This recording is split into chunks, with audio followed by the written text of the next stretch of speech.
इस स्वागत की कड़ी में अनुरोध करूंगी हमारे हरियाणा प्रदेश के महामंत्री भाई सुरेंद्र पूनिया जी, उनके साथ वेद नारायण जी, भाई रणधीर सिंह गिरू जी, माननीय मुख्यमंत्री मनोहर लाल जी को पुष्प कुंज देकर, पगड़ी पहनाकर और शॉल उड़ाकर उनका बरवाला पहुंचने पर, इस विजय संकल्प रैली में पहुंचने पर उनका स्वागत करेंगे, अभिनंदन करेंगे।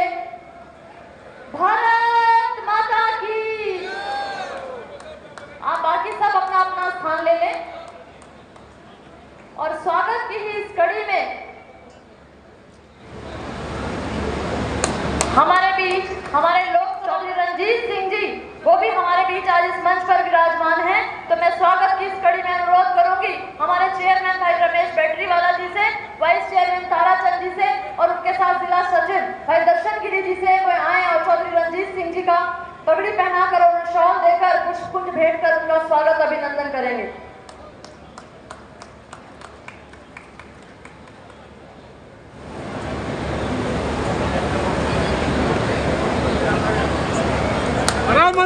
अभी जिन्होंने विस्तार से अपनी बात हम सबके समक्ष रखी है, ऐसे राज्यसभा सांसद भाई सुभाष बराला जी को, भाई मनीष गोयल जी, बहन नीरज जी और रमेश मिर्जापुर जी, आप उन्हें पुष्प कुंज देकर और शॉल पहनाकर उनका स्वागत करें, अभिनंदन करें, ऐसा मैं आप सबसे अनुरोध करती हूँ।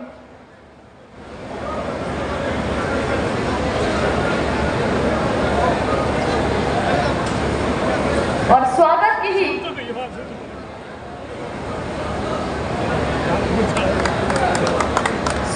ही इस कड़ी में हमारे बीच पहुंचे डॉक्टर कमल गुप्ता जी को, भाई नरेश जांगड़ा जी चेयरमैन, भाई पंकज बादल जी, पूर्व हमारे मंडल अध्यक्ष पवन शर्मा जी पुष्प कुंज देकर और शॉल उड़ाकर उनका स्वागत कर रहे हैं, अभिनंदन कर रहे हैं।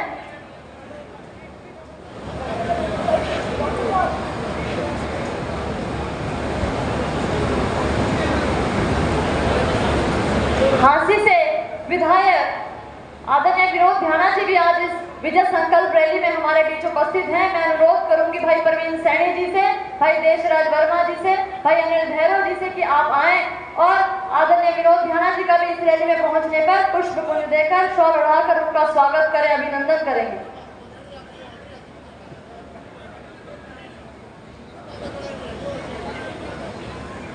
कपास मंडी, किसानों की इस कपास मंडी में जो ये विजय संकल्प रैली का आयोजन हुआ है और उस आयोजन में भारी संख्या में पहुंचकर मातृशक्ति ने, हमारे बुजुर्गों ने आज इस बात पर मोहर लगा दी कि हरियाणा प्रदेश का चाहे कोई वर्ग हो, चाहे कोई समाज हो, चाहे कोई जाति हो, वो भारतीय जनता पार्टी के साथ कंधे से कंधा मिलाकर खड़ा है और हर स्थान पर हर प्रकार से आपका ये आश्वासन हमें प्राप्त हो रहा है कि जो नारा एक बार मोदी सरकार और अब की बार 400 पार का जो नारा लिया गया है, उसमें आप सबका आशीर्वाद हमें मिलने वाला है।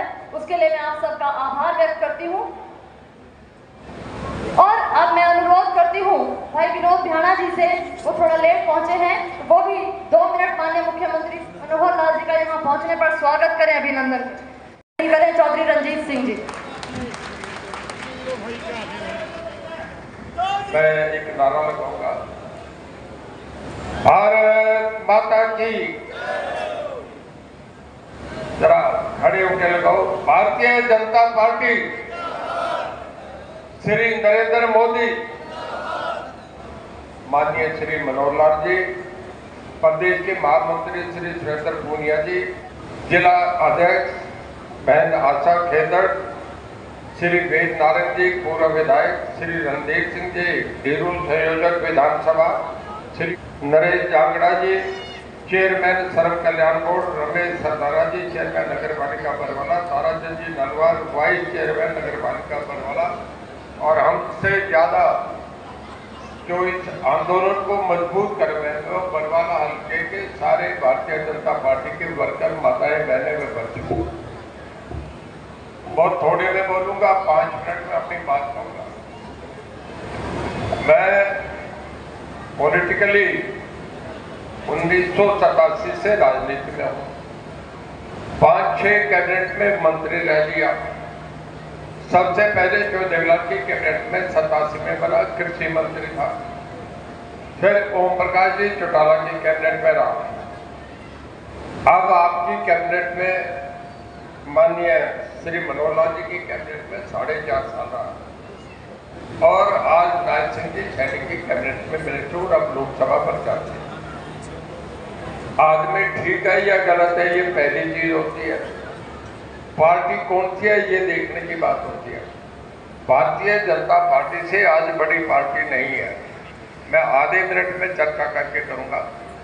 मैं लोकदल में था जब जीवन शुरू करा 1987 में। चरण सिंह हमारे किसानों के सबसे बड़े नेता होता थे। चौधरी चरण सिंह को कभी भी कांग्रेस ने मुख्यमंत्री नहीं बनाया। वो कांग्रेस छोड़ के बाहर गए तो भारतीय जनता पार्टी के समर्थन से मुख्यमंत्री बने। जो देवीलाल भी जब कांग्रेस छोड़ के बाहर गए तो वो मुख्यमंत्री बने, देश के उप प्रधानमंत्री भी बने। और जो बंसीलाल भी तीसरी बार जब कांग्रेस छोड़ के बाहर गए तो भारतीय जनता पार्टी के समर्थन से बने। मैं ये गलत कह रहा हूं तो बता दो, जो चरण सिंह को मुख्यमंत्री बनाने में, प्रधानमंत्री बनाने में, जो देवलाल को मुख्यमंत्री बनाने में भारतीय जनता पार्टी ने साथ मैंने लेके सब लोगों से अपील करूंगा कि मैं भारतीय जनता पार्टी का यहाँ से लोकसभा का उम्मीदवार हूँ। कमल के फूल को वोट डाल के कामयाब करें और मैं इस हल्के की इमारत से इस लोकसभा की सीट माननीय मनोहर लाल जी के साथ जाके हमारे आदरणीय नेता श्री नरेंद्र मोदी जी को कमल का फूल जो आप बना के भेजेंगे उसे मैं उन्हें पेश करूं। आपका बहुत धन्यवाद। मैं निवेदन करूंगा, हमारे हांसी से ही एक कार्यकर्ता जो आम आदमी पार्टी के जिलाध्यक्ष रहे और जोन के संगठन मंत्री रहे भाई विक्रांत गोयल जी वो मंच पर आए और माननीय पूर्व मुख्यमंत्री श्रीमान मनोहर लाल जी से निवेदन करता हूं वो उनको पटका पहना करके भारतीय जनता पार्टी में विधिवत शामिल करें। और आप सब जोरदार तालियों से भाई विक्रांत गोयल जी का स्वागत करें। आज भारतीय जनता पार्टी परिवार में शामिल हो रहे हैं।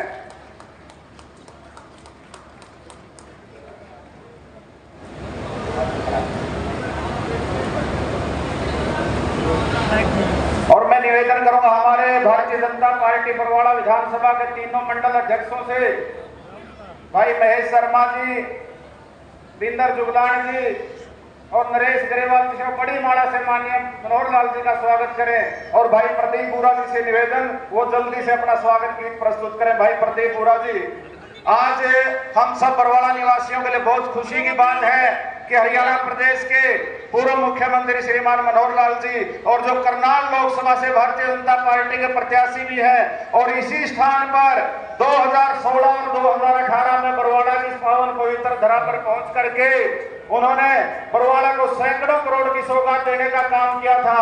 मैं आप सबसे निवेदन करूंगा बहुत जोरदार तालियों से माननीय मनोहर लाल जी का स्वागत करें। बोलिए भारत माता की, भारत माता की। भाई प्रदीप बुरा जी, हर जन जन के मुख पे है मोदी जी तेरा नाम, बोलो राम राम। जोरदार तालियों से भाई प्रदीप जी का स्वागत करें। अब मैं निवेदन करूंगा जिनके स्वागत के लिए आप और हम सब उपस्थित हुए हैं, सबका साथ सबका विकास के मंत्र को आत्मसात करते हुए हरियाणा एक हरियाणवी का मंत्र देकर पूरे हरियाणा को एक सूत्र में पिरोने का जिन्होंने काम किया, पूरे हरियाणा में समान रूप से विकास करा करके एक नई व्यवस्था का जिन्होंने लकीर खींचने का काम किया कि किस प्रकार से राजनीतिक क्षेत्र में रह करके भी नई व्यवस्था का परिवर्तन किया जा सकता है। ऐसे हमारे हरियाणा प्रदेश के पूर्व लोकप्रिय मुख्यमंत्री श्रीमान मनोहर लाल जी से मैं निवेदन करूंगा कि वो आए और बरवाड़ा की सरदारी को अपने मुखारबिंद से संबोधित करें। और आप सबसे निवेदन बहुत जोरदार तालियों से माननीय मनोहर लाल जी का स्वागत करें। बोलिए भारत माता की।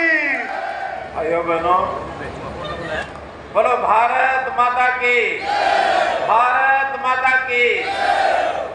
आज की इस बरवाड़ा की चुनावी विधानसभा की रैली में, लोकसभा का यह चुनाव है, इस रैली में उपस्थित और जो आज इस बारात के दूल्हा जिनको कह सकते हैं, क्योंकि चुनावी बारात में तो दूल्हे की उम्र तो होती नहीं है कोई, ठीक है ना, तो किसी भी उम्र का दूल्हा हो सकता है।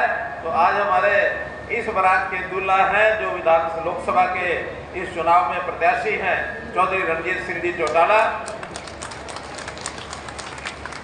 पार्टी के अपने जिलाध्यक्ष बहन आशा खेतर जी, यहाँ के पूर्व विधायक श्री वेद नारायण जी, इस चुनाव की देखरेख करने वाले चुनाव के प्रभारी श्री अमरपाल राणा जी, जिला के उपाध्यक्ष भाई रणधीर धीरो जी, चेयरमैन हरियाणा सरकार श्री नरेश जांगड़ा जी, मंच पर बैठे हुए और सामने सभा में बैठे हुए हमारे बहनों, माताओं, बुजुर्गों, नौजवान साथियों, पत्रकार, छायाकार मित्रों और कलाकार बंधुओं, आज जैसा मैंने बताया कि इस चुनाव की इस सभा में, क्योंकि लोकसभा के चुनाव का बिगुल बज गया है और इसमें यह हम सबको जानकारी है कि भारतीय जनता पार्टी लगभग 1 महीने से, जब से प्रत्याशी घोषित हुए हैं, लगातार पूरे प्रदेश में और अपने अभियान को चलाए हुए हैं। हैरानी तो इस बात की है कि मैदान सामने वाली साइड में जिससे मुकाबला करना है, अभी उस मैदान को अब खाली पड़ा है, कोई मैदान में उतरने की हिम्मत ही नहीं कर रहा, यानी हिम्मत नहीं कर रहा कोई भी कि कौन आए उनके घर में। जैसे रगड़े झगड़े हैं, जैसे मंदिर बांट चल रही है, हर कोई दावेदार है, कुछ जगह तो दावेदार ज्यादा है, यूं फैसला नहीं हो रहा, और कुछ जगह कोई इलेक्शन लड़ने वाला नहीं है इसलिए फैसला नहीं हो रहा। ऐसे भी है। नाई पर बाल कटाने कोई गया, नाई को पूछा मेरे बाल कितने बड़े बड़े हैं, बोला जजमान थोड़ी देर रुक जा, तेरे सामने आ जाएंगे, है ना। पिछले 9.5 साल से हरियाणा की अपनी सरकार आपके आशीर्वाद से और ये चल रही है। हमने 10 सालों में क्या क्या काम किए हैं, बहुत हमारे पूर्व वक्ताओं ने बता दिया आपको सामने। हमारे सुभाष बराड़ा जी ने बता दिए, घाना जी ने बता दिए, सुरेंद्र पूनिया जी ने बता दिए, अपने चौधरी रणजीत सिंह जी ने भाषण दिया, उन्होंने अपने बता दिए। इन सब कामों को गिनवाना हो तो घंटों लग जाएंगे। देखिए, मैं तो आपको फर्क की बात यह है कि 10 साल पहले जो सरकार का सिस्टम था, लोगों की तकलीफें बढ़ाता था, लोगों को भ्रष्टाचार का मुद्दा, हर किसी का हाथ दूसरे की गोद में होता है, एक की गोद में होता है, अपने गोद में डालो, जब और ज्यादा हो इसलिए गोद में आ जाता है, ये समझ जाता है, ये भ्रष्टाचार करती रहती थी। हमने आने के बाद भ्रष्टाचार को खत्म करने के लिए सब प्रयास किए। एक बार सब प्रयोग करते कांग्रेस के रास्ते क्या कहते थे, बीबीसी का मतलब निकालते थे, बी माने बदलियां, सी अगला माने भर्तियां और सी माने थियरी। एक जो फाइनेंस की क्रम बंदी लाने के रास्ते एक तो अपने दफ्तर के ऊपर गया, भीड़ लगती वहां, सारे कौन लोग ऐसे मिलना है, फिर हमारी बात सारी ले आ जाए, मेरा पता करो कि आज ऐसे किया काम से और शाम को सारे मालूम कोई मेरे उससे देखा ये बात को बदला मत लो। मास्क में जो है ना, हमारे लिए बहुत ऐसा बच्चों के जीवन ये स्वभावता है, अच्छे नागरिक बनाने की उसको बढ़ाता है, बहुत मिलता है। मास्क आपने नहीं है सरकार के 5 करोड़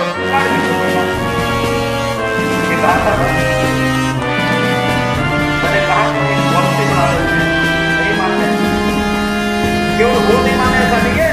हमारे हिमाचल प्रदेश के धूमर जी के सामने पिछली बार 2007 में जी, फिर हमारे एमएलए और मंत्री इसको मानेंगे नहीं माने, और 2014 में आने के बाद मैंने अपने शिक्षा मंत्री को बुला के कहा कि मास्टरों की तकलीफ इसमें है, इस तकलीफ को दूर करना है।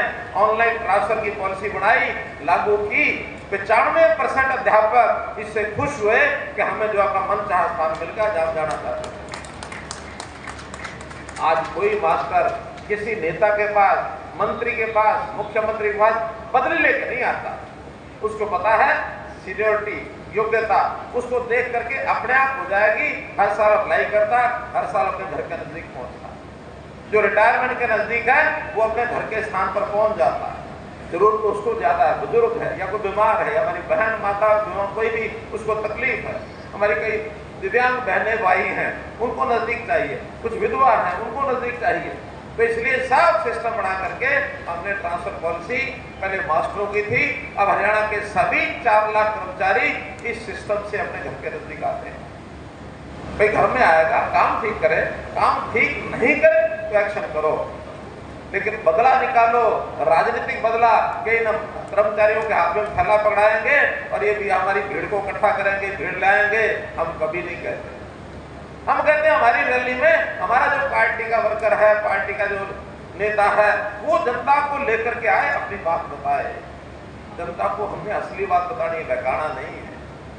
भाई बहनों, हमने एक बताया। फिर दूसरा नौकरियों का विषय, ये नौकरियां भी बिकती थी और बिक्री का हिसाब किताब तो आपको पता ही है। एक मुख्यमंत्री को तो 10 साल जेल काटनी पड़ गई नौकरियों के बिक रहे। 10 साल जेल काटी।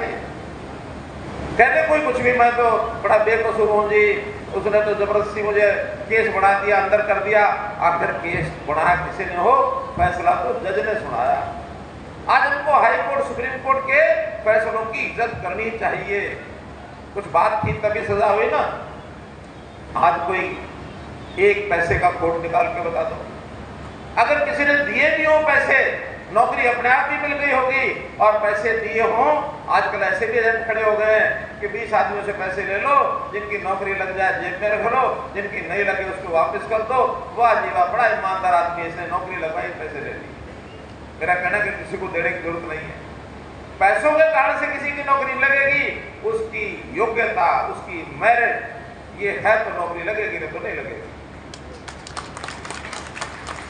बहुत गरीब घर के बच्चे जो सपने में नहीं सोच सकते थे कि हमारी नौकरी लगेगी, क्योंकि हमने एक काम और भी किया कि जो गरीब बच्चे हैं, जिनकी आमदन कम है, किसी भी जात कौम के हो, और जिसके घर में एक भी नौकरी नहीं है पूरी पीढ़ी में, उसको 5 नंबर उसके अलावा दे देंगे। जो उसने नंबर लेके आया, 5 नंबर देके सबसे पहले हम इसका है, इसको दो।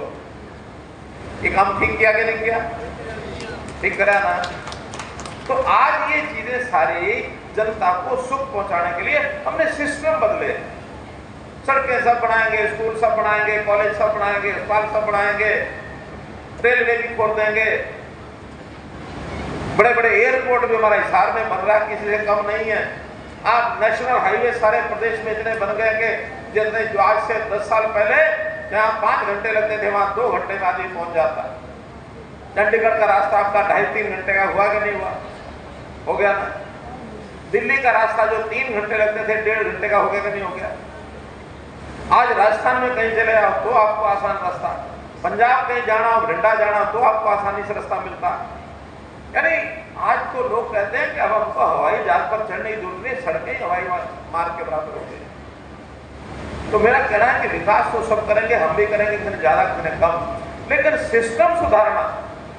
इस सिस्टम में कैसे से काले कारनामे होते थे। अगर हमें फर्ज लेनी पड़ जाए किसानों को तो कितनी मेहनत करनी पड़ती थी। अगर जमीन बेचनी हो, अपने नाम करानी हो, किसी की और देनी हो, तो फर्ज लेने वाले ये भी पटवारी के, तहसीलदार के चक्कर काट काट के हजारों रुपया खर्च हो जाता था। आज फर्ज लेनी हो तो क्या करना पड़ता है? जाओ और बटन दबाओ, ट्रेन निकालो, लेके आ जाओ। लगता किसी को कोई पैसा? राशन कार्ड बनाने में गरीब आदमी धक्के खा खा के थक जाता था। हमने क्या किया? फैमिली आईडी बनाई, हर परिवार के हिसाब किताब अपने रख लिए सामने। घर में कितने मेंबर हैं, क्या उसकी आमदन है, क्या वो काम करता है, छोटे बच्चे कितने हैं, बड़े कितने हैं, नया पैदा हो गया उसका नाम जुड़ जाता है, भगवान को प्यारा हो गया उसका नाम कट जाता है। आज की डेट में भी मैं बताऊं तो एग्जैक्ट संख्या भी बताई जा सकती है। कुछ दिन पहले मैंने देखा था, उस दिन 2,82,06,995 मेंबर हरियाणा के थे, थोड़े दिन पहले। आज ताजा देखेंगे तो कुछ 20-30 हजार बढ़े हुए मिलेंगे। हर दिन जुड़ जाते हैं, हर दिन जो कम होने हैं कम हो जाते हैं। ये हिसाब का देश में, दुनिया में कहीं भी नहीं है। अमेरिका के लोग हमारे पास आए कि आपने क्या किया, हर दिन का खाता आपके पास है। मुश्किल क्या है?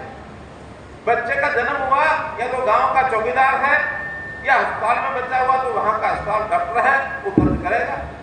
और नहीं करेगा, अभी तो जुर्माना नहीं लगाया, लेकिन आगे अगर कोई नहीं करेगा तो फिर जुर्माना भी लगाएंगे।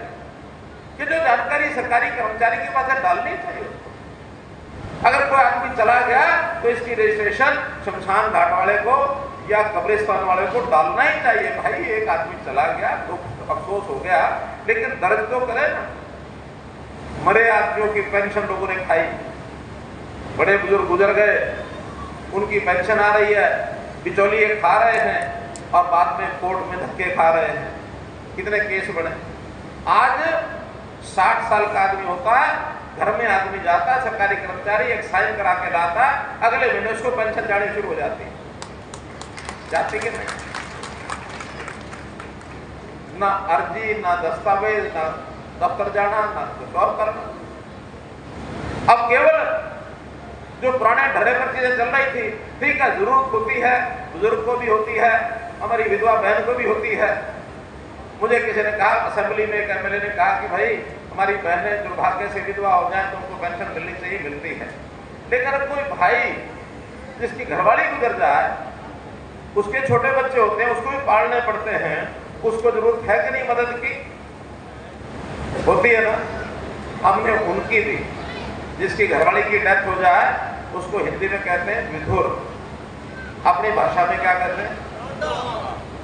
मैं कम करता हूं शब्द का प्रयोग, लेकिन आप सब करते हैं। उनकी जरूरत है ना, हमने उनकी भी 3000 में बिना पेंशन बांध दी। ठीक करा कि नहीं? बहुत ऐसे हमारे साथी हैं जिनका किसी कारण से ब्याह नहीं होता। एक उम्र के बाद उनका समाज में थोड़ा सा इज्जत कम हो जाती है। हमने देखा, मैं गांव का रहने वाला, थोड़ी इज्जत कम होती है। हाँ, जो अपने आप ना कराए उसकी इज्जत बढ़ती है। हमारे साधु सन्यासी बहुत हैं ऐसे, मेरे वर्गे भी बहुत हैं,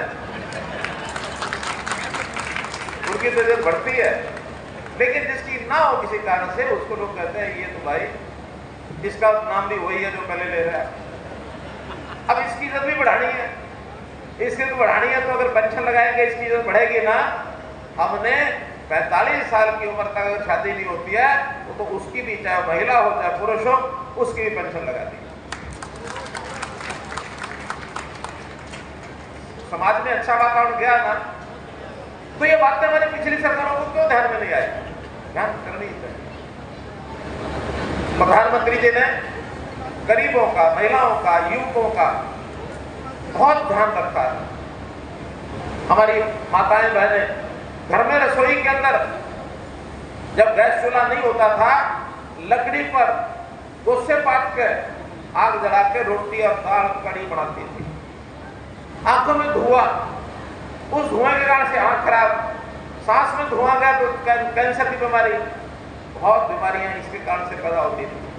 प्रधानमंत्री ने कहा कि देश के हर घर में, गरीब हो अमीर हो, उसके घर के अंदर गैस का चूल्हा और गैस सप्लाई, ये सुनिश्चित करना मेरा काम है। करोड़ों घरों के अंदर गैस के चूल्हे पहुंचा दिए, करोड़ों घरों। आज लकड़ी भी बच गई। हमने तो सबसे पहले 2015 में एक और काम किया था, और सबसे पहला प्रदेश था, आज तो लोग शायद भूल भी गए कि ये काम भी हमने किया था। ये जो केरोसिन का आयल होता था, मिट्टी का तेल, टैंकर के टैंकर भर के आते थे और जा करके इसकी नोजल जो पेट्रोल पंप की टंकी होती थी उसमें लगा देते, उसमें डाल देते थे। गाड़ियों के इंजन खराब, चाहे स्कूटर हो, कार हो, ट्रैक्टर हो, ट्रक हो, सबके इंजन खराब होते थे कि नहीं? और किसी को मिट्टी के तेल की जरूरत नहीं थी। हमने आते ही कहा कि केरोसिन फ्री हरियाणा होगा। हरियाणा का नाम देश में, दुनिया में कहा कि कुछ स्टेट ऐसी भी है, मिट्टी के तेल को बंद कर दिया। किसी को तकलीफ आई? आज किसी ने कोई बोतल मिट्टी के तेल की देखी कभी? नहीं देखी। कोई जरूरत नहीं, केवल एक ही जरूरत पड़ती थी कि लोभी लालची लोगों को भ्रष्टाचार करके तेल में मिलावट करो, इसलिए मिट्टी का तेल काम आता था। आज वो बंद किया, करोड़ों रुपए बच गए। सब्सिडी बहुत आती थी उस पर, वो भी बच गए। और जो हमारे गाड़ियों के इंजन, वो बच गए, उसकी रक्षा सुरक्षा हो गई। तो ये चीजें सब सोच सोच के हमने काम किया है। हमने किसानों के लिए बहुत किया, किसानों की हर तकलीफ। आज हमारे कुछ किसान नेता लगे रहते हैं, हमारा ये बात मानो, हमारी ये बात मानो, हमारी ये बात मानो। हम कहते हैं देखिए, जिसको सारे समाज को भला हो जाए वो सारी बात मानेंगे, लेकिन अगर कोई बात बिल्कुल अड़ियल अड़ के बैठ जाओगे, जो करना संभव नहीं है, उसके लिए थोड़ा सा टाइम दो, शायद कोई रास्ता निकल आए, कोई रास्ता निकला। कई बार भले के लिए बात की जाती है, लोगों को समझ नहीं आती, विरोध शुरू कर देते हैं। भाई थोड़ी देर इंतजार करना चाहिए, देखना चाहिए। या व्यापारी भाई कितने बैठे हैं, जरा हाथ खड़े करो, जो दुकानदार भाई हैं। अब इनसे पूछो, जीएसटी लागू किया 2017 में, विरोध हुआ कि नहीं हुआ? ये व्यापारी बताएं हाथ खड़ा करके, हुआ कि नहीं हुआ? हुआ था ना। आज जब जीएसटी लागू हो गया, 7 साल हो गए, आज उसी जीएसटी का लाभ देश को भी हो रहा, प्रदेश को भी हो रहा, जनता को भी हो रहा, आप सबको भी हो रहा। व्यापारियों को क्या लाभ हुआ? व्यापारी 2 तरह के खाते रखते थे, एक 1 नंबर का और एक 2 नंबर का। मुझे पता है, मैंने बहुत नजदीक से देखे इसे। 1 नंबर का दुकान पर रखते थे, 2 नंबर का घर में रात को सोते समय बिस्तर पर बैठ के बनाते पर्चियों से। आज एक ही खाता बढ़ता, 2 नहीं बढ़ते। जो दुकान पे बैठ के बनाएंगे वही फाइनल है, असली नकली सब वही है। कोई आके देख लो, कहीं कोई समस्या नहीं है, किसी इंस्पेक्टर का डर नहीं है, कोई चोरी नहीं है। क्योंकि पहले कुछ लोग मजबूरी में चोरी करते थे। आज जितना नौजवान व्यापारी है, इस जीएसटी लागू होने से बहुत खुश है कि हमारी जान छूट गई, इंस्पेक्टर का डर खत्म हो गया, और जो आता है ग्राहक एक ही रेट से, पड़ोसी भी उसी रेट से देगा, हम भी उसी रेट से देंगे, झंझट खत्म। ऐसे ही बहुत से सुधार अन्य चीजों में किए। 2 नंबर का धंधा बंद करने के लिए नोटबंदी की प्रधानमंत्री जी ने, बड़ा शोर मचा, लेकिन आज सब कहते हैं बहुत बढ़िया कर दिया। अब पैसे कैश ले जाके इधर ले जाने की जरूरत ही नहीं पड़ती, बैंक में डालो, बैंक से निकालो, यहाँ से डालो, कहीं भी देश में दुनिया में भेज दो। आज दुनिया भर की सारी स्कीमें वो बैंक में आ जाती हैं, बिचौलिए खत्म, और इसके कारण से सरकार का 1500 करोड़ रुपया बचा रहा है, 1500 करोड़ रुपया। आज किसानों की फसलें एमएसपी जिसका हमारे किसान लीडर कहते हैं, हरियाणा 14 फसलें एमएसपी में खरीद रहा, 14 फसलें। और हम तो पंजाब के अपने साथियों कहते हैं, क्योंकि पंजाब से किसानों की आवाज ज्यादा उठती है। हमने कहा कि 14 फसलें पंजाब सरकार के करा के दिखा दो, और उसके बाद जो बातें आपकी होंगी उसको पूरा हम करेंगे। पहले 14 फसलें एमएसपी और पड़ोसी प्रदेश खरीद तो ले। पंजाब क्यों नहीं खरीद रहा? क्योंकि दिवालिया पेटा पड़ा है, पंजाब के लोग खरीद ही नहीं सकते, पैसा ही नहीं है उनके पास। हमारे यहाँ हमने एक पैसे का हिसाब लगा के, और जितना जिसके लिए करना उतना करते हैं, दबाव में नहीं आते। वरना तो बहुत ऐसे ग्रुप है कि ठीक है जी, सरकार को लूट लो, चाहे खजाना खाली हो जाए। हम कहते हैं देखो भाई, सरकार को चलाना वैसा ही काम है जैसे मेरे घर को चलाना होगा। घर में भी अगर कमाई कम होगी, खर्चा ज्यादा होगा, वो घर ज्यादा लंबा चलेगा क्या? दुखी होगा ना, कर्जे मांगेगा, फिर जिससे कर्जा लिया साहूकार से वो पीछे पड़ेगा, फिर वो ब्याज पर ब्याज लगाएगा। चुकम चुक 96 छोड़े 4 हो गए 100 दे दे, ऐसे फार्मूले बताएगा। तो मित्रों, मैं किसी की बुराई नहीं कर रहा, मैं सिस्टम का दोष बता रहा हूं। इस सिस्टम को, दोष को ठीक करने के लिए आज सरकार अगर 100 रुपए भी ऊपर से भेजती है किसी के खाते में, 100 के 100 पहुंचते हैं, 99 रुपए नहीं पहुंचते, पूरे 100 पहुंचते हैं। और कांग्रेस के एक प्रधानमंत्री ने कहा था, उस समय वो प्रधानमंत्री थे, 1990 की बात है, उन्होंने माना था कि हम 1 रुपया ऊपर से भेजते हैं, नीचे पहुंचते पहुंचते 15 पैसे रह जाते हैं, 85 पैसे का पता ही नहीं लगता कहां गए। ये लोगों की स्वीकारोक्ति है। आज कोई एक भी पैसे का भ्रष्टाचार कर ले, नहीं होने देंगे। क्राइम, इसके ऊपर हमने और चेक लगाया। आपका हांसी जिला क्राइम इस इलाके में ज्यादा था, नया पुलिस जिला बढ़ाया हमने, नया पुलिस जिला। आज हांसी के लोग मानते हैं, रात को 700-800 लोग इकट्ठे हुए, उन्होंने कहा कि हमारे यहाँ क्राइम जो पहले होता था समाप्त हो गया, अब सुख से सोते हैं, सुख से चैन से आराम करते हैं। हमने जातिगत पॉलिटिक्स इसको खत्म किया। इस हरियाणा में ही नहीं, बाकी प्रदेशों में भी जातियों पर राजनीति चलती है। हमने कहा देखो, हम सब हरियाणा में ही हैं। नारा मैंने दिया था, हरियाणा एक, हरियाणा में। क्यों दिया था? लोग कहते जी ये तो राज करने का हकदार ये जाती है, राज करने का हकदार ये जाती है, और अपने आप को बढ़ा चढ़ा करके बताने का फैशन है। एक बार मैंने कुछ लोग बैठाया, मैंने कहा थारी जाति कितनी है? कि इतने लाख। थारी कितनी है? इतने लाख। थारी कितनी? इतने लाख। और जब का जोड़ किया तो बढ़ गए 4 करोड़। मैंने कहा टोटल कितनी है? ये टोटल हमने बताया था, हमको नहीं पता। मैंने कहा आज भी 2 करोड़ 82 लाख है, 1 करोड़ 18 लाख। ये जो बढ़ा बढ़ा के बता रहे हैं, क्यों बताते हैं? केवल हक जताने के लिए कि हम ज्यादा हैं, हमका हक है, हमको ये दो। आज एक एक आदमी का हिसाब है। फैमिली आईडी हमने बढ़ाई, सबका पता है कौन कितने हैं। हमें से बताओ, सबकी फैमिली आईडी बनी हुई है क्या? जिनकी फैमिली आईडी बनी हुई है वो रात पड़ा करते हैं। हमारी बहनें कुछ को समझ में नहीं आया, फैमिली आईडी जिस जिसकी बनी हुई है वो हाथ पड़ा करते हैं। परिवार पहचान मतलब जिसको कहते, और हमने उसके माध्यम से अपना परिवार सारा, ये 2 करोड़ 82 लाख का मेरा परिवार है। हम बहुत से काम ऐसे करते हैं, घर बैठे करते हैं, भाई मेरा भाई मेरी बहन ये दुखी क्यों है, इसका हल निकालो। और हमको समय समय पर थोड़ा सा खुश रहने का अवसर भी पैदा करते हैं। जिस दिन इसका जन्मदिन हो जाए, मेरा ऑफिस उनको बधाई का संदेश भेजता है। आप लोगों में से कभी किसी को भाई संदेश मिला बधाई का फोन पर? इतने सारे लोगों को मिला। बहुत लोगों को तो इसलिए नहीं पता लगता आया कि नहीं आया, वो अपना फोन नंबर भी पोते का दे देते हैं, भाई का दे देते हैं, पड़ोसी का दे देते हैं, अपना फोन नंबर देते नहीं है, देखते नहीं। इसलिए संदेश तो सबको आता है, लेकिन कुछ को पता लगता है, कुछ को नहीं लगता। तो भाई बहनों, मेरा एक कहना है कि हम लोग हर व्यवस्था को बहुत ही तरीके से कर रहे हैं। हमारे बिजली मंत्री, ऊर्जा मंत्री, उनका नाम हो गया चौधरी रणजीत सिंह जी, स्टेज पर बैठे हैं। पिछले 9.5 साल में 4.5 साल तो इनकी देखरेख में हो रहा, उससे पहले मैं स्वयं पावर मिनिस्टर था। हमने एक एक चीज को ठीक किया। हमने कहा देखिए 24 घंटे बिजली देना ये हमारा काम, हमारा फर्ज है। कोई प्रदेश अपने घरों में 24 घंटे बिजली नहीं दे रहा। आज हम 6500 गाँव में 5800 गाँव के अंदर हमने 24 घंटे बिजली सुनिश्चित कर। हमारी बिजली की कंपनियां प्रॉफिट में आ गई, रेट बढ़ाए नहीं है, बल्कि कुछ चीजों के रेट हमने कम किए। गौशालाओं का रेट 7 रुपए यूनिट होता था, अब हमने 2 रुपए यूनिट कर दिया। छोटी इंडस्ट्री उसका रेट 4.5 रुपए होता था, उसका 2.5 रुपए कर दिया। पिछले 9 साल में हर चीज के दाम बढ़ रहे हैं, बिजली का रेट हमने नहीं बढ़ाया।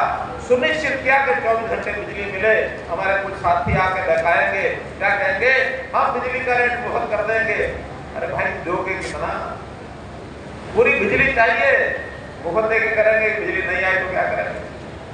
वो कहते हैं कि हम तो यानी उल्टे सीधे जो पैमाने करने करेंगे। हमने सब्सिडी, किसान की बिजली का बिल सरकार भरती है। आज भी 6000 करोड़ रुपया बिजली का किसानों का बिल ये सरकार भरती है। बिजली के बिल का कोई पैसा लिया नहीं जाता, सिर्फ 10 पैसे यूनिट या 25 रुपया है कि नहीं? ये हरियाणा में ही है। यूपी में बिजली के बिल आते हैं किसानों के, राजस्थान में बिजली के बिल आते हैं, अगर किसी को पता करना तो कर लो, यहाँ नहीं आते। किसानों की फसल मंडी में जाए, जो रजिस्टर कर देगा वही हाथों हाथ उसका लेकर के और नगद पैसा किसान के खाते में जाता है। पहले सीधा पैसा आता था क्या? कहाँ आता था? आरती खाते में जाता था। हमारे घर में क्या आ गया, हम जाते थे आरती के पास, भाई मेरा हलवाई करवा दे, भाई मुझे कपड़े लगते वो खरीदवा दे, मुझे बेटी की शादी में फर्नीचर लेना वो दिलवा दे। सब जगह उसकी पर्ची चलती थी, हमारे हाथ में आना नहीं आता। आज क्या हुआ?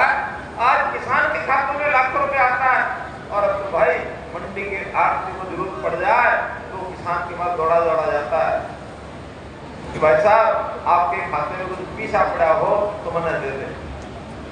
किसान कर्जा देता आरती को, बोले बात ठीक है कि नहीं? जिनको लगती है ठीक है वो जरा एक बार जोरदार ताली बजा के दिखाओ। ठीक बात का होगा।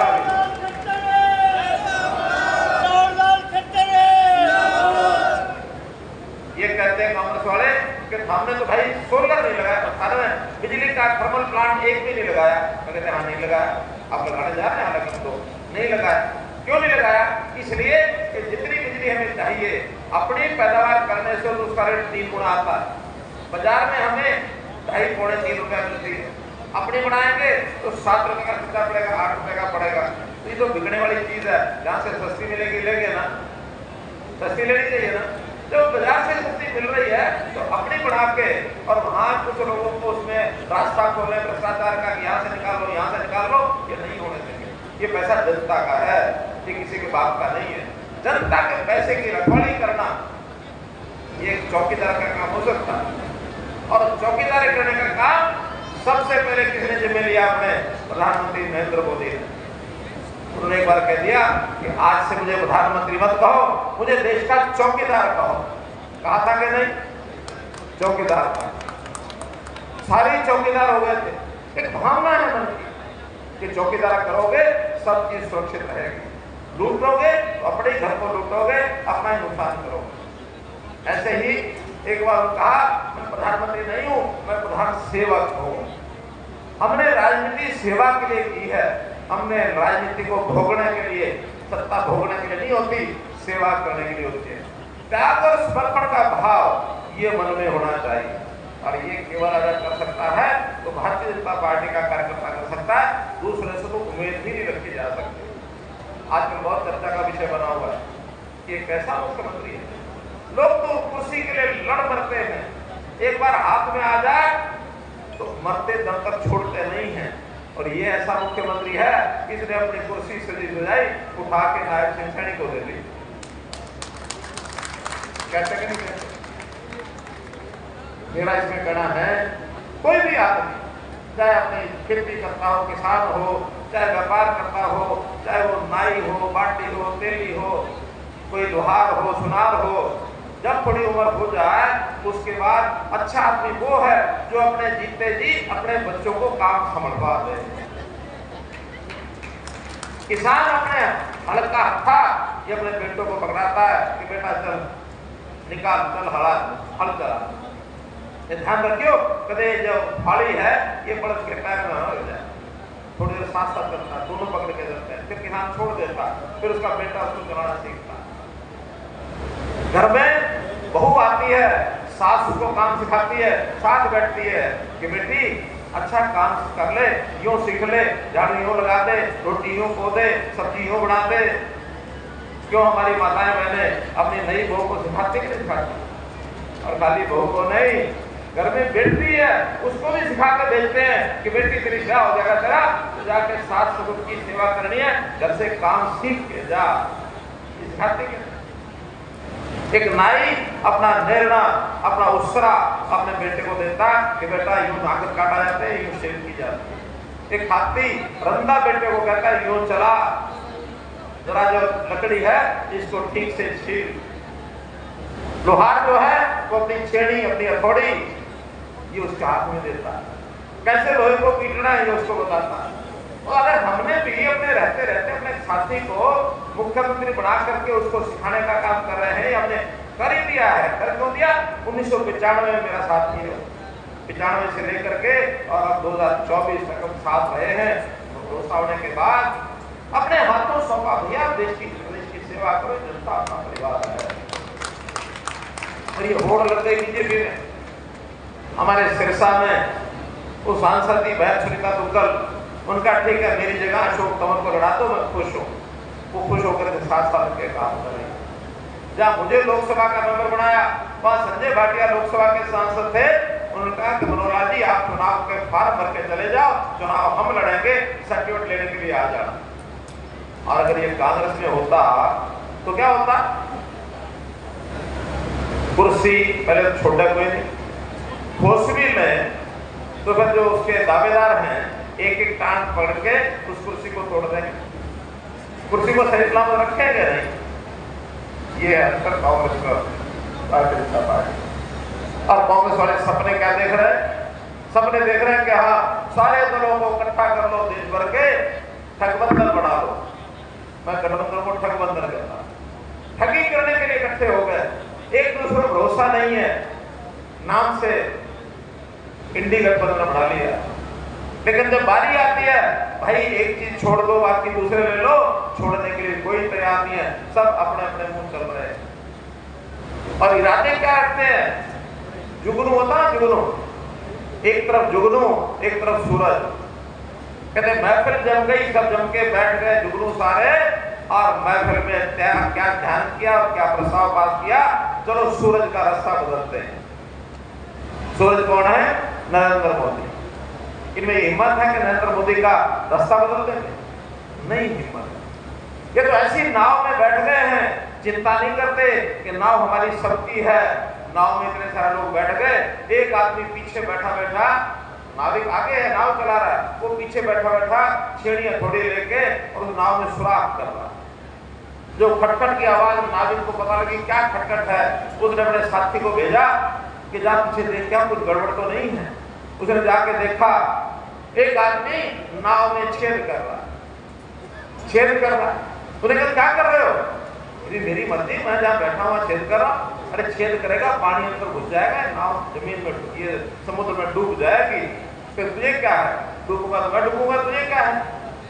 अब उसको ये ध्यान नहीं है कि एक नहीं डूबेगा, सारे डूब जाएंगे। ये सारे डूबने का काम ये सब कर रहे हैं।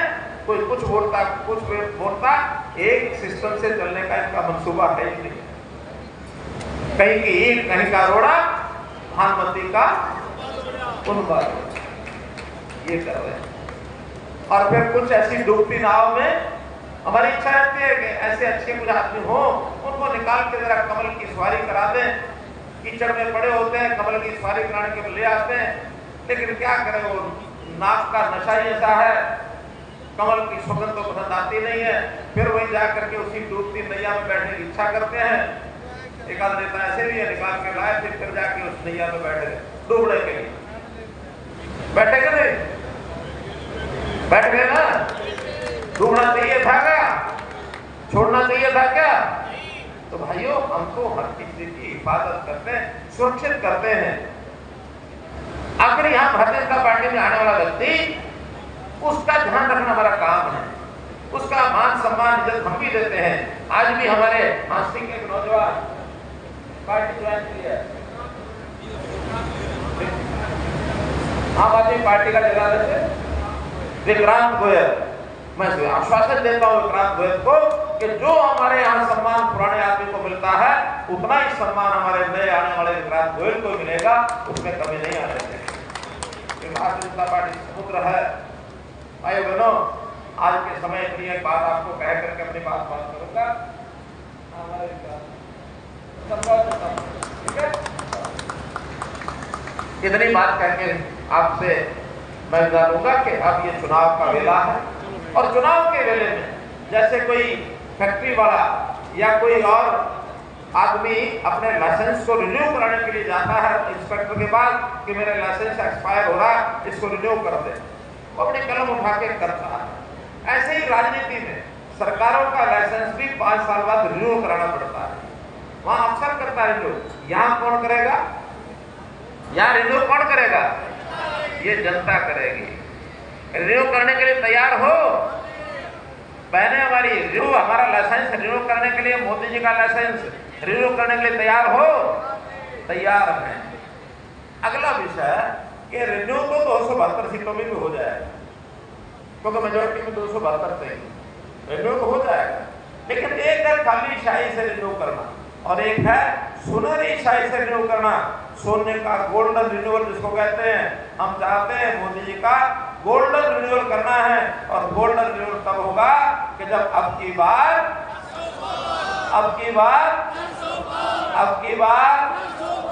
अगर 400 पार होती हैं, तब जाके गोल्डन रिन्यूअल होगा। और इन 400 में हरियाणा की भी 10 है। अब हरियाणा में 10 सीटें पिछली बार भी हमने जीती थी। मेरा पूरा विश्वास है, हमने मोदी जी को गारंटी दिया कि हमारी 10 की 10 सीटें हम जीतेंगे। लेकिन इसमें जो गुंजाइश है वो ये है कि जितने मार्जिन से पिछली बार जीती हैं, उससे ज्यादा मार्जिन से इस बार भारतीय जनता पार्टी के कैंडिडेट को, अर्थात हिसार लोकसभा से चौधरी रणजीत सिंह जी को हम और ज्यादा मतों से जिताएंगे। ये बात भी आपकी ओर से गारंटी चाहिए। गारंटी देंगे?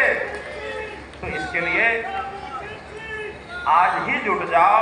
अपना वोट, अपने परिवार के लोगों का वोट, अपने पड़ोसी का वोट, रिश्तेदार का वोट, हमारे साथ काम करने वाले लोग वो वोट, जहां तक हमारी पहुंच है हरियाणा में, वहां तक सभी 10 लोकसभा सीटों में अपना अपनी जगह रह के काम करो।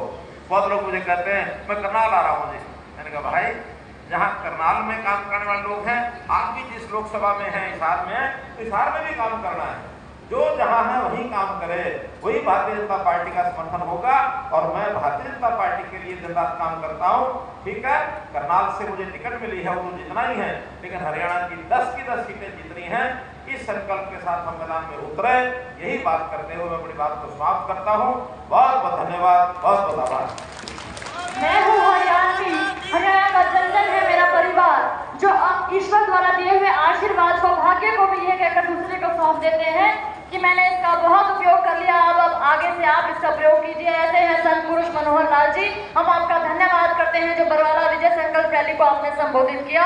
उनके साथ हम आए हुए चौधरी रंजीत सिंह जी का, बड़े भाई आदरणीय राज्यसभा सांसद सुभाष बराला जी का, हमारे कैबिनेट मंत्री डॉक्टर कमल गुप्ता जी का, विधायक विनोद बिहाना जी का और सभी कार्यकर्ताओं का उपस्थित हमारे